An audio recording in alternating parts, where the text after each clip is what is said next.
Isang mapagpalang araw mga kaparm. So narito na po tayo sa ating labuyo. Dahil po ay tinitingnan po natin yung mga bunga. Kasi magpipitas na po tayo bukas. At naisip ko na tingnan. Kasi na-excited tayo rito. Mayroon kasing portion na mga napakaraming hinog mga kaparm. Ayan. So ang kwento natin dito, bago ka magkakaroon ng ganitong bunga ng labuyo mga kaparm, ay mahalagang tandaan mo na hindi po biro ang gagawin at ang tanging puhunan dito pera at kasama ang mga pawis. Kaya nagkaganyan po yan, hindi po yung madali mga kaparm. So tinutur ko kayo dito, at least makikita nyo na hindi po tayo nagsisinungaling sa ating ginagawa. Ayan, yan po ay bunga ng ating pagsisikap kasama ng ating puhunan, lakas at kaalaman. Kasi po kapag kahit mayroon tayong puhunan dito, kapag tayo naman ay walang kaalaman at hindi mahilig magtuklas ng bagong kaalaman mga kaparm, sasabihin ko po sa inyo na sigurado po hindi po hahantong sa ganito ang inyong tinanim na labuyo. So ito po ay umabot sa ganitong sitwasyon dahil maraming mga sitwasyon na tayo ay nabigo. Sa pagkakataon na ito ay tayo po ay nagtagumpay. Nakikita natin at nakamit natin ang magandang tubo ng ating tanim at maraming bunga. Ayan sa kabilang dako, makikita po natin dinagsa na po yung mga hinog ng ating labuyo mga kaparm. Isa po yan sa mga ikasasaya natin dahil po sa naging success ng ating pagtatanim. Ay hindi man tayo tumama sa magandang presyo, pero napapatunayan natin sa sarili natin na kaya natin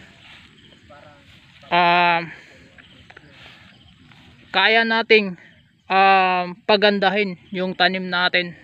Ayun po ang masasabi ko sa inyo. Ayan, hanggang sa kabilang linya po nakikita po natin na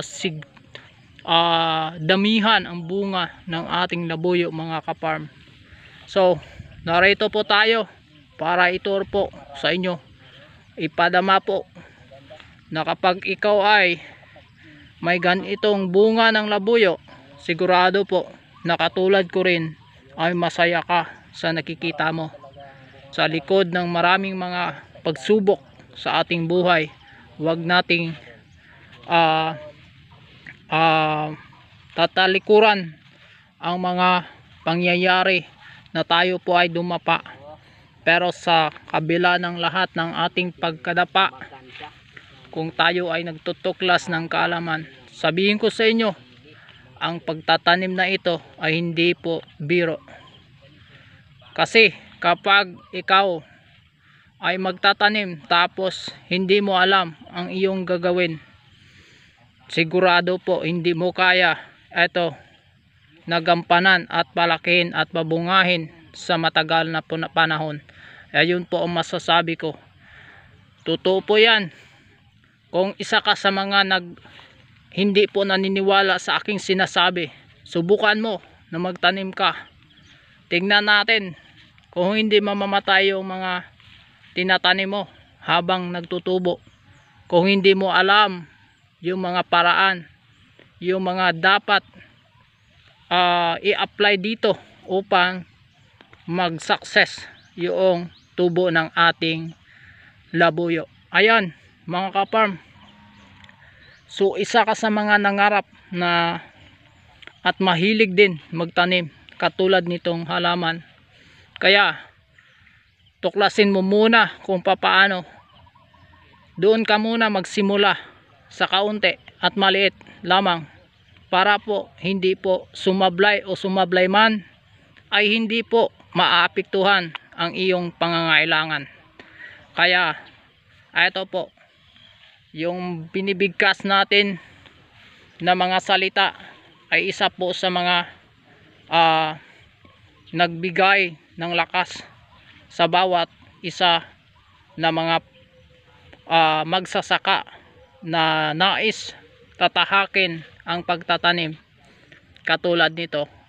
Dahil po ay hindi po ibig sabihin kung mayroon tayong bunga at maraming hinog ng ating halaman ay marami na tayong kita. Marami pa din tayong haharapin, hindi lamang sa bunga hanggang sa presyo nito. Kaya kapag nagtanim ka nito, tatama ka lamang at mayroong pagkakataon na hindi po tayo tatama. Ay ito po ay ipadama ko lang sa inyo yung naging successful ng growing ng ating siling labuyo. Para po sa kababayan ko na yung bumagsak ang kanyang pangarap sa pagtatanim dahil po siya ay lack of wisdom patungkol po sa pagtatanim katulad nitong labuyo. Isa sa mga faktor kung bakit karamihan po sa atin hindi po nagtatanim kasi ordinaryong tanim lang ito mga ka-farm. Pero kapag ikaw ay wala pong kaalaman tungkol dito sa pagtatanim nito at pag-aalaga, sigurado po na hindi po kaya mong i-survive ang kanyang magandang quality. Kaya makikita natin mga ka-farm yung itsura ng ating labuyo. Yan. So ito po ay kulang pa ng pagpataba. Kaya lang nakikita nyo, yan po ay mini-maintenance natin, binibigyan natin ng maintenance ng foliar. Kaya ganyan po ang itsura ng ating labuyo. So ayan ang mga ka-farm ang masasabi ko sa inyo. At salamat sa patuloy na pagsuporta.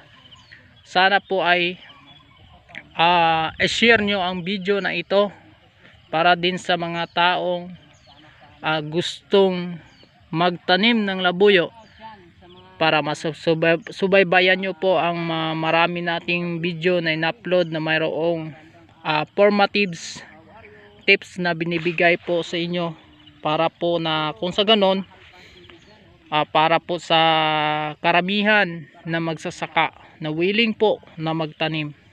At mayroon tayong mga guiding videos na ina-upload na mayroon pong mga guide patungkol sa pag-alaga nito. So maraming salamat at magandang araw sa lahat.